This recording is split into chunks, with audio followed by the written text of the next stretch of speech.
Good evening. Thank you for joining me. Tonight we're going to be covering another base hospitality group video. This one is for managers specifically. If you're watching it and you are not yet a manager, you could probably gain some things of value from it. I will even mention some things you can glean from different aspects of the video that's training, but it is for managers. And it's called Managers' Responsibilities Simplified.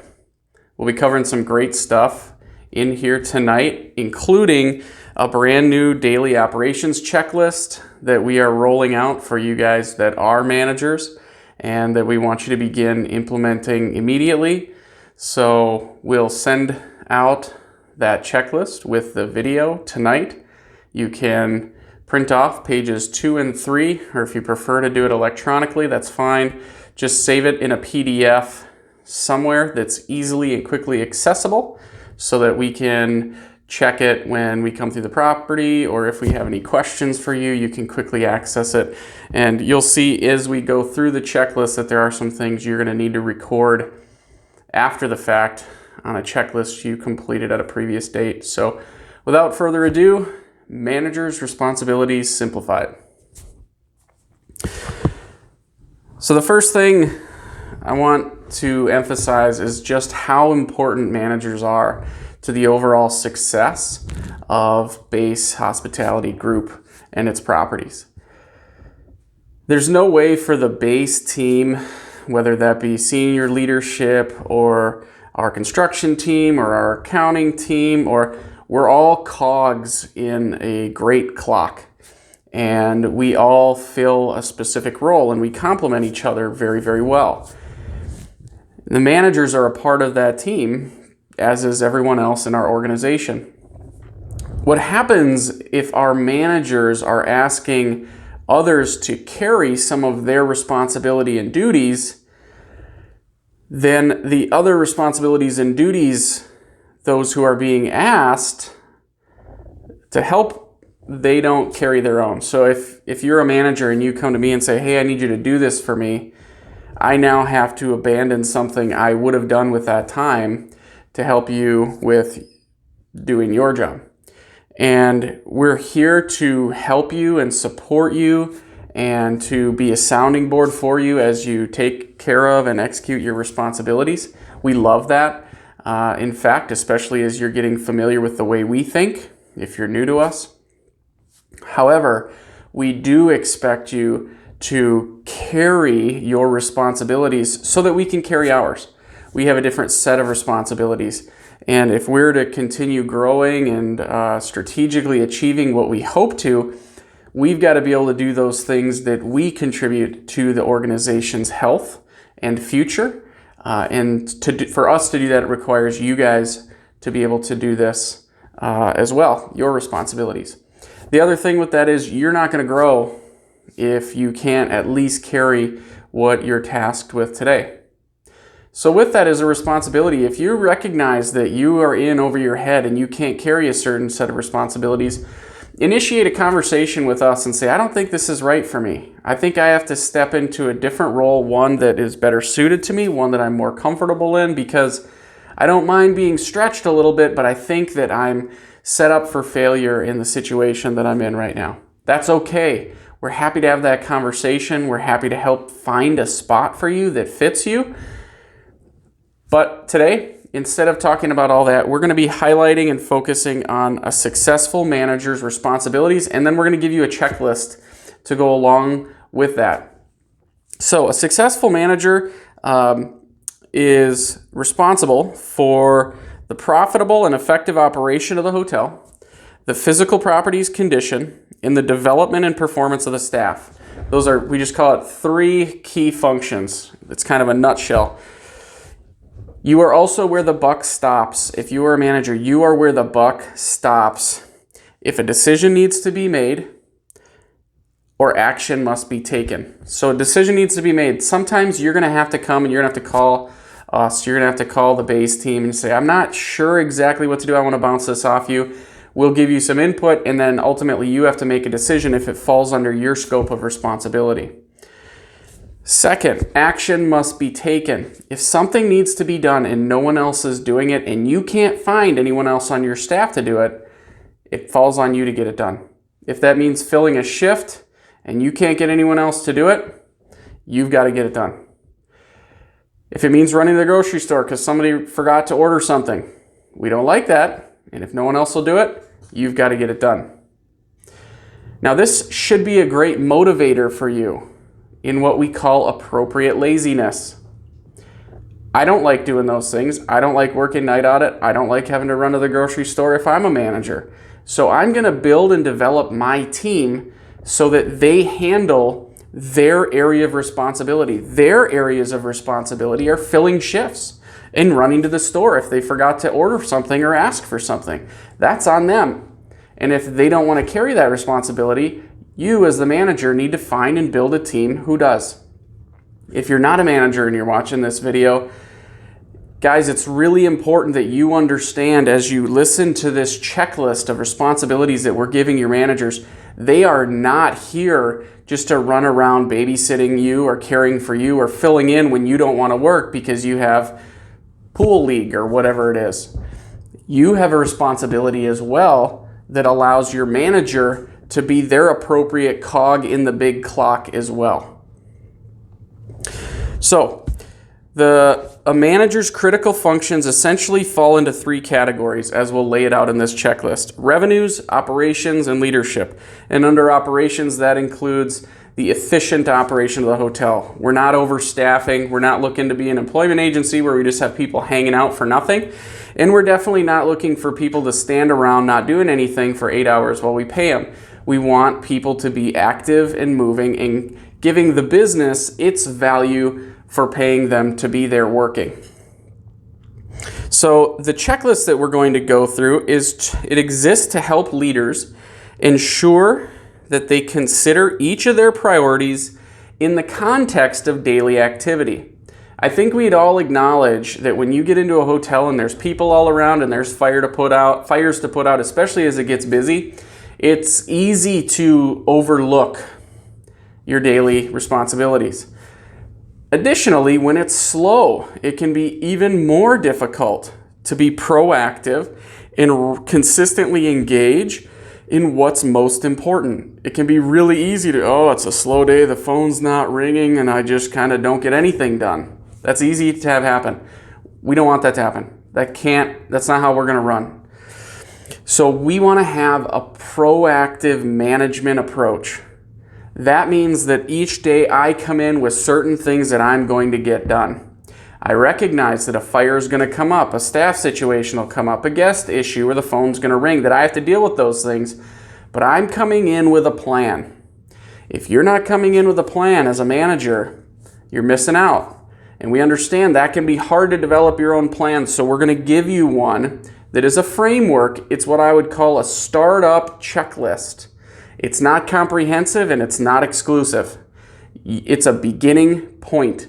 It's a checklist that should get you started thinking about what else you need to get done in your day that's a priority. But these things have to get done each day, and then it should launch you into even more things. So if you're not a manager and you're listening to this, it's really important that you recognize just how much your managers have to handle that isn't your job.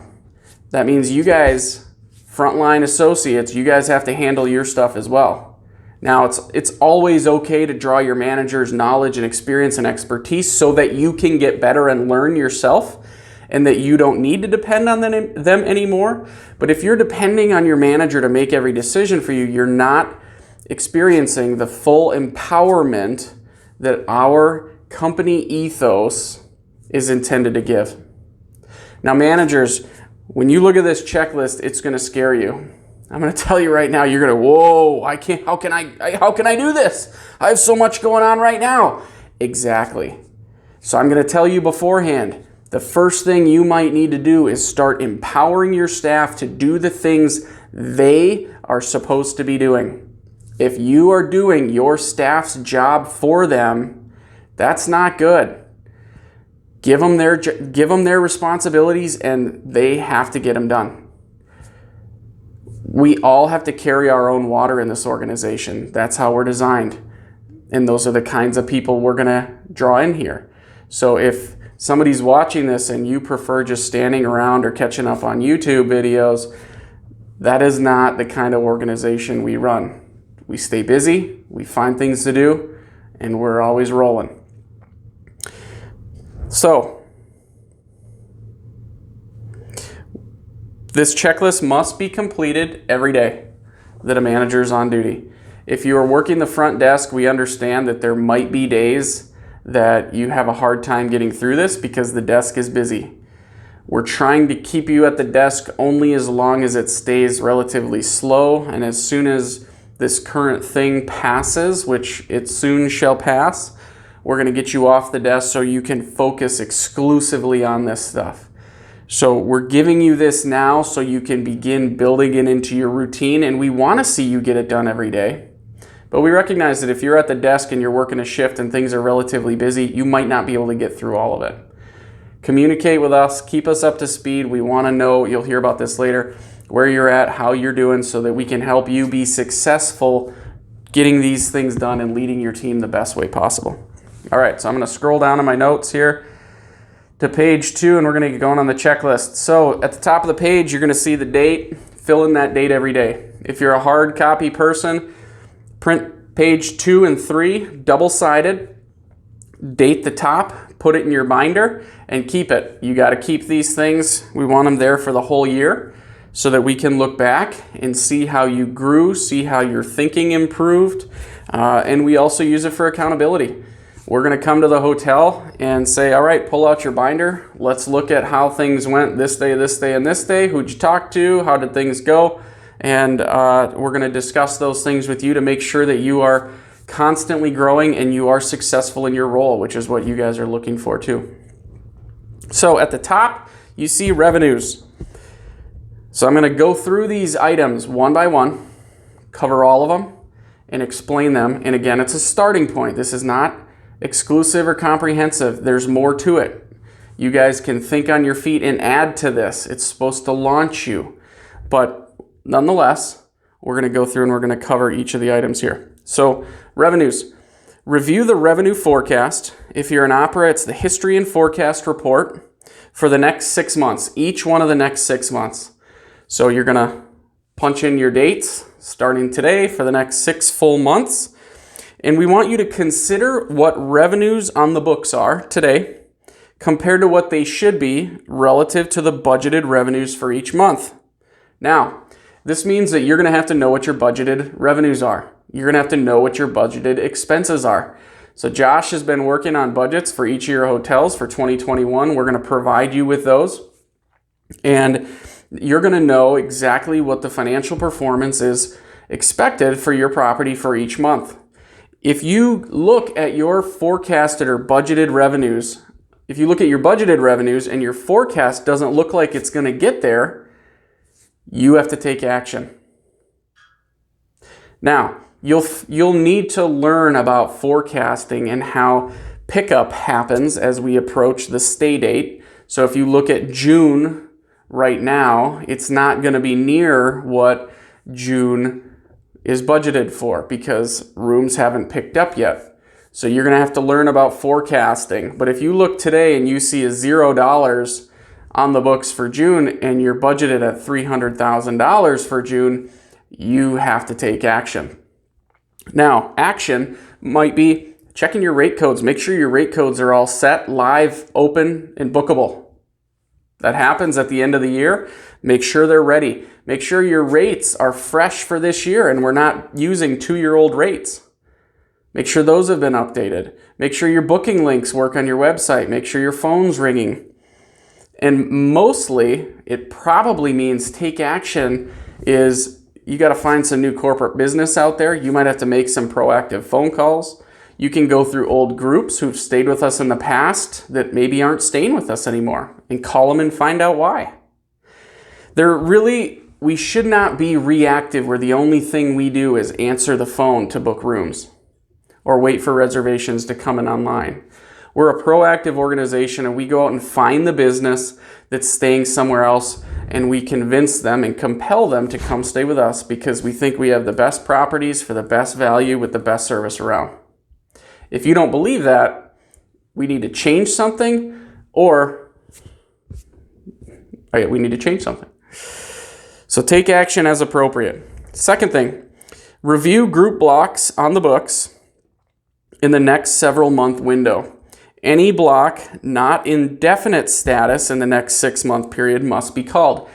If you are a conference center hotel, this means conferences as well. If you look out at your meetings on the books and your rooms on the books and you see a bunch of stuff in tentative status and it's in the next 3 to 6 month window, that's a problem.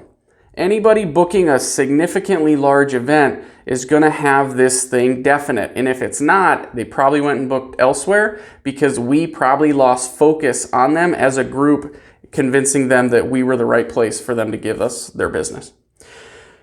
Anything in the next 6-month window that's not definite, if it's tentative, somebody's got to call them. Now, as a manager, it might not be you. You might delegate this responsibility. Good for you. If you have somebody who's great in these kind of conversations, give it to them. Let them make phone calls. You can make other phone calls. So don't be afraid to delegate this. However, if you can't delegate it or there's no one to delegate it to, it has to get done, and that means it falls on you. Additionally, review your arrivals report. And even better, make sure your front desk is reviewing them and feeding you the most pertinent information. Ideally, you don't have to go through this thing every day because your front desk staff is going through it for you, vetting it, making sure that company information is there, key arrivals are there, rates are correct, rate codes are live, company emails are input, and that they're feeding you that information so you can then act on it. If you have to go through the arrivals report yourself, your front desk staff is neglecting their duties, and we don't want that either. Don't miss this. Review the arrivals. Rates. If you see rates that are too low for an event weekend, check your rates. Think about what in the world could be going on. Oh my goodness, we've got a crazy discount on this weekend. We got to shut that thing down. We could be booking rooms for $200 a night and we're selling them for $89. We got to correct that. Look at the rates. Think about it. This is not just designed to be a checklist. It's designed to be the starting point for thinking about the right key priorities. Rate codes and companies. If you see a group coming in that's a key group, we just had this situation happen at one of the properties recently. We had a key group coming in. They were coming into the hotel trying to book, and we found that a week before they were supposed to show up, their rate code, it wasn't turned on yet. It had gotten hung up in Lanyon and it hadn't turned on yet. Make sure these things are active. That's a quick aside. If you set up a new corporate account, and if you're in our sales team or you're one of our managers or you're at the front desk and you get a new corporate account and you set it up, make sure that rate code can be booked after it's been set up. Happens all the time that it gets built, but it doesn't ever go active. It doesn't ever go live. So make sure that can be booked. That's when you know, okay, my job's done as it relates to that specific account. All right. Review the expected occupancy in the next 2-week period. Ensure room assignments are appropriate. If you have rooms out of service, don't put anyone there. If you have rooms under construction, don't put anyone there. If you have rooms that are really, really hot or really, really cold during a certain time of year and the hotel's not so full that you need to use those rooms, don't put anyone there. Review the next 2 weeks' expected occupancy. Ensure the room assignments are appropriate, that the rooms are operational, and that the staff you have scheduled is appropriate. Not too many, not too few. What we don't want to have happen is where we go, and this happens all the time in our business, right? We go from 5, 10, 15 rooms a night, kind of poking along. We got 2 or 3 housekeepers, and all of a sudden we go to full occupancy and we still have 2 or 3 housekeepers. That's not nice to anyone. Look ahead 2 weeks in advance, rooms on the books, expected occupancy. Make sure we're scheduled correctly for that. Make sure orders are made or prepared so that we're not running to the store. And make sure special arrangements are made. That means VIPs. Do I have any really key corporate accounts coming in that I really want to schmooze? I'm going to give them an upgrade. I'm going to give them a basket with some wine in there and some crackers, whatever. Or F&B. Make sure that if there's F&B involved, that could be restaurant or that could be banquet. Make sure that's ready to go. Make sure meeting rooms are ready, set up. We're thinking ahead. We know that we have this set coming. Check in with your people. So these box checks you're going to find are going to launch you into a little mini project each time. We don't want you consuming an entire day with this stuff, so you got to be fairly efficient with your time. But as you go, you're going to go, oh my goodness, this group's coming in next Friday. I don't even know if anyone knows this. Check with your food and bev guys. Check with your banquet people. Check with your setup people. Check with your maintenance team, your housekeepers. Is the place clean? All of those things need to be planned ahead so that we're not scrambling and reacting after the group has arrived. All right, last one on revenues. This one is going to be the most challenging for some of you. Complete an activity that increases revenues. I'm going to say this again. Complete an activity each day that increases revenues. You can get creative, but it's got to be effective. List the activity here. There's a line along with the time spent and the efficacy of the activity. So this has to be a proactive activity, not a reactive one. So what that means is if you get a phone call to book a group, you can't write that down. You could write it down if you were calling a list of groups that used to stay here and aren't on our books yet, and you book one, that counts. If you're making a sales call to a company to say, hey, Ocean Spray, come stay with us. Hey, Cooper Tire, come stay with us. That's one of these activities. If you're going out and you're going to some kind of social function that's happening in your market and you're trying to generate new business. I'm not talking about networking where we're drinking beers with other hoteliers in town. I'm talking about where clients, potential clients are going to be. That's a sales activity. Write it down, write the amount of time, and how effective was it? I spent an hour making some phone calls to some corporate accounts. I was 1 for 15. But the one that I got, they're going to give us 400 room nights in June. That's effective. Well worth the time. We want it written down so that we can track what we've done because we are adding a sales team now. And 2, because we want to be able to explore how effective were the activities that each manager selected. Okay? So each manager is probably going to be attracted to a different type of activity. We want to be able to look at all of these so that we can come back and say, okay, this type of activity doesn't work. This one really works. Let's focus on these and try to get revenues up where we want to see them be. And just as a kind of a parenthetical, once a week, this activity can be completing your ARs, making sure those are up to date. Spend some time. If you have to, call those clients, get that money, get your check, and use it as a sales opportunity to tell them, hey, we love keeping you guys. We love taking care of you guys. If you need anybody, anything special going on, you give us a call. We'll take care of them right away. Okay, revenues, good. Moving on to operations. Inspect 3 to 5 vacant ready rooms each day. One of these must be a room that was cleaned today. 4 of them can be vacant readies that are there. If you get in the morning at 7 a.m. and the vacant readies, you can go inspect 4 of them, write them down. 1 of them must be cleaned day of. And the reason we want you doing that is so that you can go in and see how your housekeepers are doing that day. See how that team is rolling. So check those 3 to 5 vacant ready rooms each day. And listen, if you're doing 3 every day, we are going to push you to do 5 some days.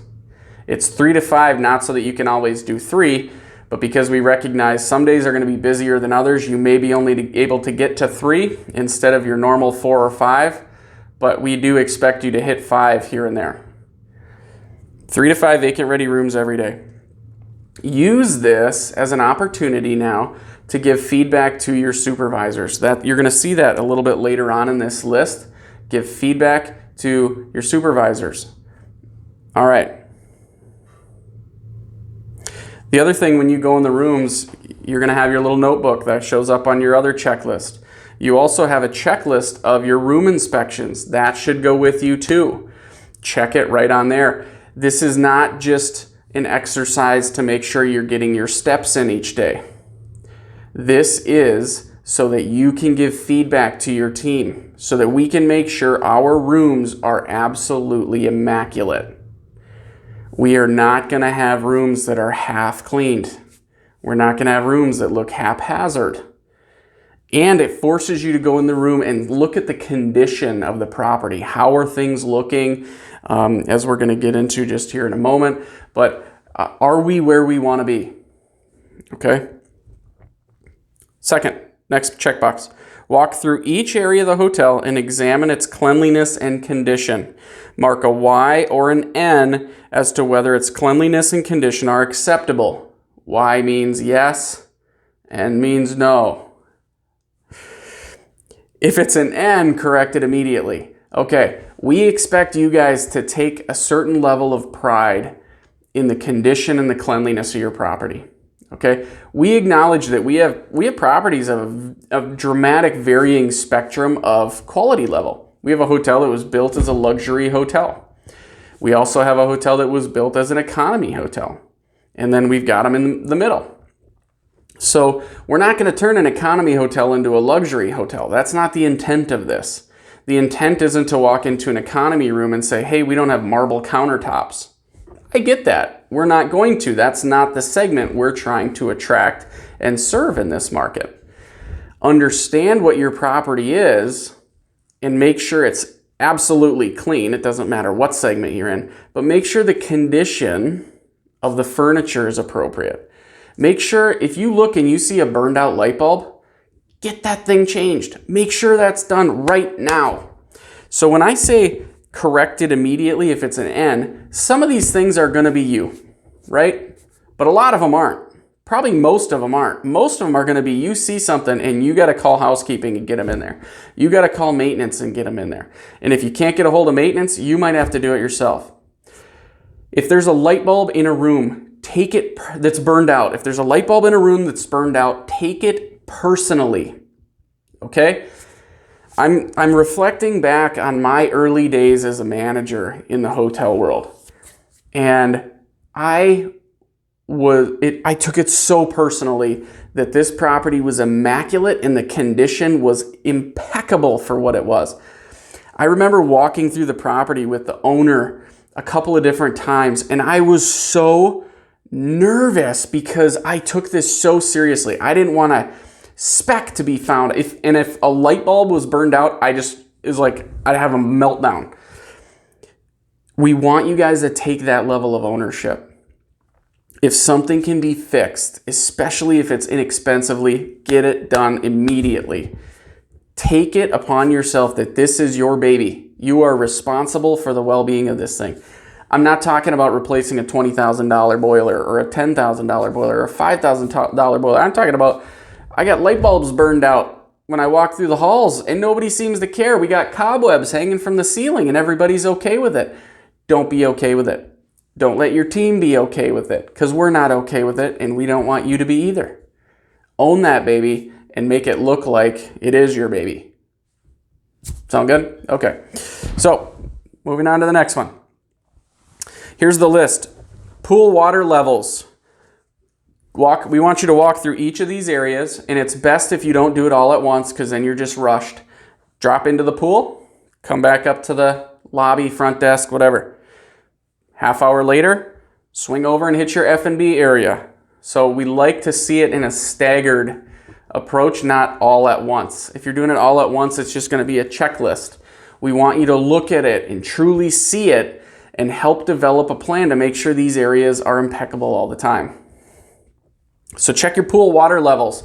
If your pool runs out of water and the thing burns up the boiler or the motor, that's really, really expensive to fix.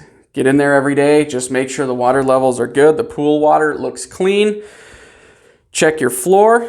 Is it clean? Check your windows. Have they been washed in the last month? Or do they look all dingy and gross?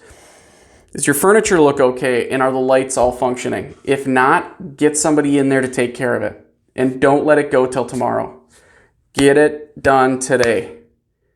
We are really, really big on taking care of things in that moment or having someone do it right now. Part of it is you don't want to have to deal with the embarrassment of us showing up some evening when you don't know we're coming and we walk through the hotel or go down to get a dinner in the restaurant and we see 4 light bulbs that were burned out and we ask you about it the next morning and you go, oh yeah, I told Johnny about that, it didn't get done. Okay, well those 4 light bulbs aren't on Johnny ultimately, they're on you. Now you can go chew on Johnny, that's fine and appropriate if you did talk to him, but it really reflects on you. So the reason for that is when a guest comes in at 7 p.m., they're seeing those burned out light bulbs, whether or not Johnny got it done. So one of the things you're going to find is if you delegate, hold accountable, follow up, make sure that stuff was taken care of the way you asked it to be done. F&B areas, same thing, floor, window, furniture, prep area, and lighting. Get in there, make sure your kitchen's clean.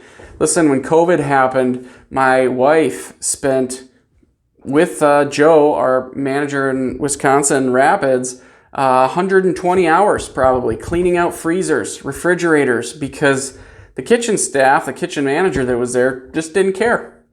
And it was disgusting. I mean, to the point where the smell was, you couldn't handle it.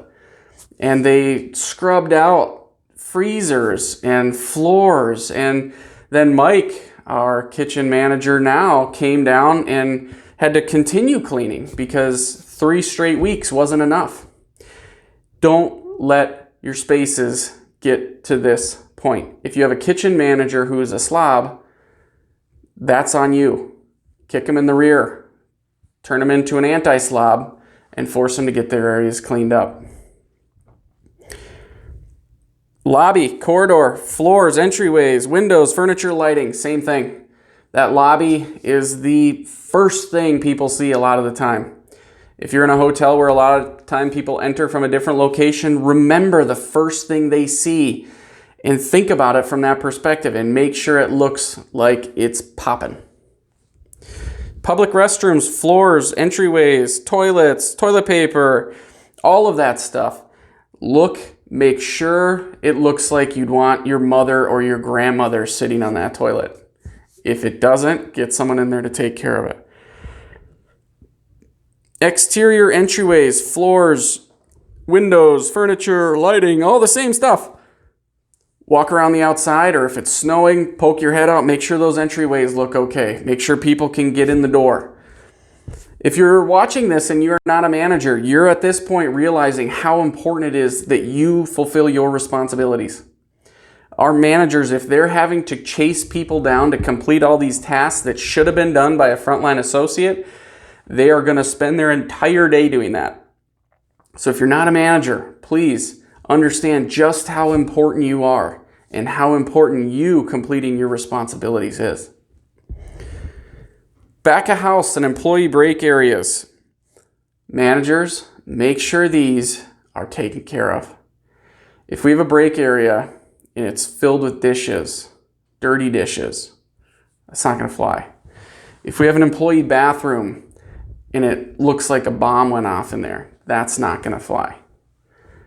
We want to take care of our folks, and if we're not taking care of their spaces or asking and requiring them to take care of their spaces, then we're not being who we truly set out to be.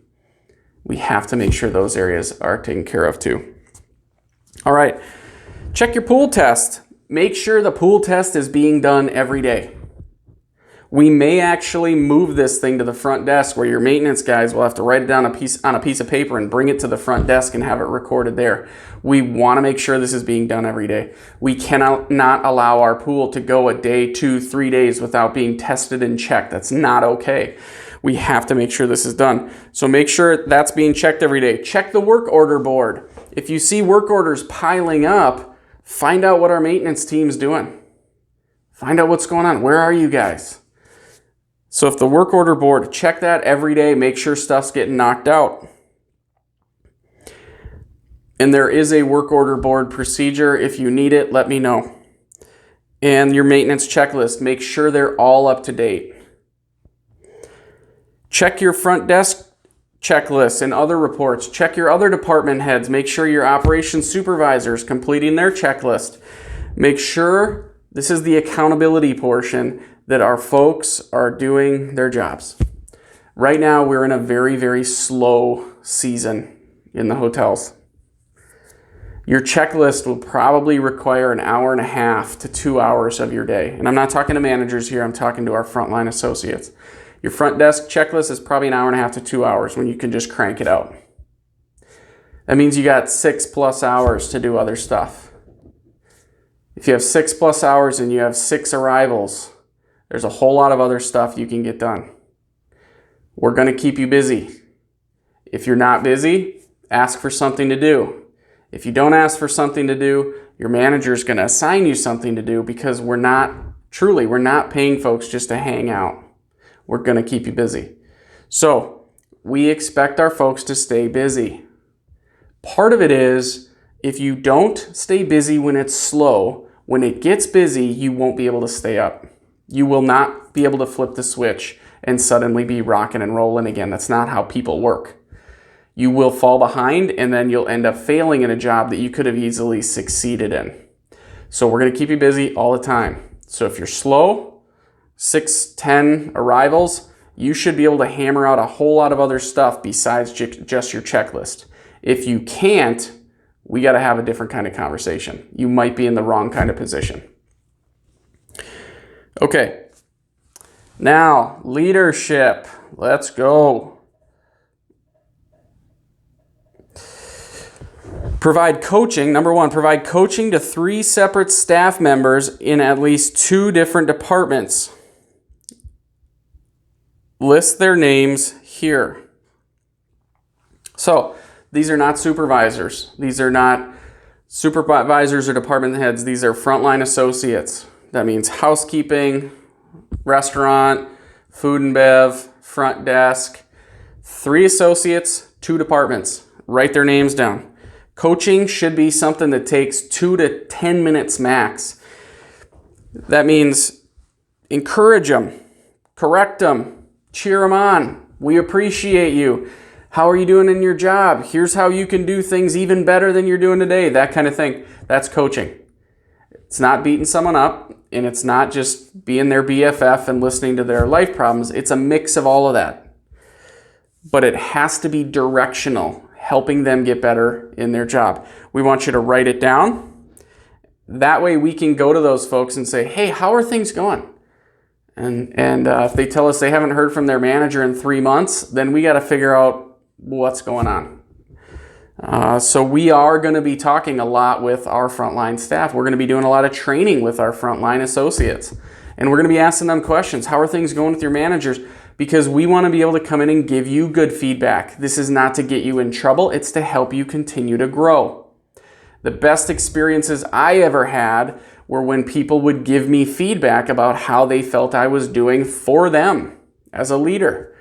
Sometimes it hurts, but it's always, always good if you respond in the right way. So 3 coaching moments. It's going to take you maybe 30 minutes of your day. Maybe not even. If you do it well and it's effective and you give them a pat on the back, it might take you 6 minutes of your day. That's okay. Make sure it's consistent. 3 staff members, 2 different departments. Write them down. All right. Number 2, examine your staffing levels as related to future occupancy. So now you got to look forward again. You're going to hear a recurring theme with us. Look forward, look ahead, plan, and be proactive. Plan, prepare, be proactive. It's all these P's. I don't know that means anything. It probably doesn't, but anyway, you get it. Think ahead, take action before something hits you. The worst thing that can happen is you're trying to react to a problem that you could have planned for. Examine staffing levels as related to future occupancy. Do you have enough staff? Yes or no? If it's no, hire more. So I'm not talking about on the schedule. I'm talking about, do we have enough staff to get through the month of February or get through the month of June? We got 6 weddings in June. Do we have the staff to get through it? If it's no, hire them. Do we have the housekeeping to get through February? If it's no, hire them. Don't wait for us. Don't call us and say, hey, it's looking like we don't have very many people. Take action, get them hired, and on this sheet, list the positions you posted for hire on the sheet, because now we know the date you posted these positions. Then you're going to have to go back after you've interviewed and hired someone. You're going to have to go back to this sheet, and you're going to have to list the start date of the new employee there and put their initials in there. So I hired Lisa Johnson on 6/8, and we're going to look and see, okay, so you posted the position on 5/8, you hired on 6/8. It takes a month. So now you know next time you have to look a month out in advance and get this thing done before it's too late. Thinking ahead, preparing, planning. Okay, number 3 on this leadership. Spend 5 to 10 minutes with each supervisor on duty this day. Encourage, correct, direct, and get to know them. So this is your front desk department head, whoever you go to as your anchor. They don't have to have a title, okay, to be your key person at the desk. If they're your key person at the desk, this isn't just to be a, hey, how was your weekend? This is to be something focused on helping them become better in their job and sharing some knowledge with them that you have that can help them grow, and then listening to them so you can find out how you can support them and empower them in their job. We want you to know about their weekends, but this piece here isn't necessarily about their weekend. It's about how you can learn them in the way that will help them grow and you can support them better. Okay? It's also when we want you sharing a bit of yourself and your knowledge and your experience with them to help them grow as an individual or an employee, or maybe even become a manager someday themselves. One time each week, call Josh and give him an update on the highlights of each of these 3 categories: revenue, operations, leadership. Just call him, Josh, what's going on? So a process for this, I'm just going to give you guys at some point later. We'll talk about communication specifically, but shoot a text and say, hey, wanted to chat and update you on some things. What's your schedule look like in the next couple of hours? Give him a little bit of advance notice so he can clear a spot for you. And when you call, he can give you his full attention. So one day of the week, pick your day. It doesn't have to be the same day each week. It's better if it's not. It's best if it's not always Friday. So on a Tuesday, you got some time, or you had something big and exciting happen, call him. You don't have to wait till this stuff piles up. But call him. Tell him, give him your highlights of what's going on. You can fill him in on even the back half of last week. That's okay too. But update him on what's going on, fill him in, and let him ask you some questions. Hey, let me ask you a few things. What do you think about this? What's going on with this? How did this go? What's your forecast look like? What do you think about the month of June? Okay, so you do that with Josh, and then on a separate day of the week, call me. We want to have a similar conversation, but you're going to find that Josh is going to focus on one thing. I'm going to focus on a different thing, and that's great because we're different. That's a part of the reason we're partners, and we go well together as we have different strengths, and we're going to make a better whole if you're talking, communicating with both of us. So you're going to find that, oh my goodness, Josh talked to me about this one, and Charlie's way over in left field. Of course he is. Where else would he be? That's okay. That's the way we want things, because we want all of us to become better thinkers by having a bigger family. So call Josh one day. On a different day, call me. We'll go through the same kind of stuff. Cover different things, because I'm going to ask you different questions. And Josh and I will probably talk about it, especially if it's a highlight. You make a big corporate contract sale, he's going to let me know, hey, Joe lit this up in Wisconsin Rapids. Great. You're probably going to get a text from me even before we talk. So when we call, hit another set of highlights. Something else that you've done in the week. All right.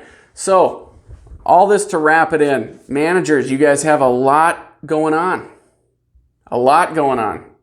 So you can see how important it is to build your team so that you aren't doing their job for them. I'm going to say this very bluntly. It's going to sound very harsh. If you have a team member who doesn't want to do their job, now's the time to find someone who will. Hopefully it becomes them, because you're going to talk to them and say, hey, you got to get it in gear here if you're going to stick around. And if it's not, find someone who will. We're rolling this stuff out while it's slow so we can all get accustomed to it. And as this stuff comes out, you're going to realize things have to change. We can't hit summertime with a front desk team who, when asked to do an extra task, rolls their eyes. That's not our kind of company. So now's the time to deal with this stuff so that when we get busy, we're all in lockstep. Everybody's taking care of their area of responsibility so that you can do yours, we can do ours, and we can continue to achieve all the objectives and the goals that we have in front of us. So over the next week, we'll be seeing each of you guys in each of your respective properties. We're going to be looking at these sheets together. We're going to be looking at your other daily checklists together. We're going to be looking at your room inspection checklist together, just to get you guys in the habit, in the routine of doing these things and thinking about each of the subject matter that's covered in each item in your checklist. We appreciate you guys. We're looking forward to spending some more time with you this week. I apologize for missing a few of you guys this week, and we'll see you very soon.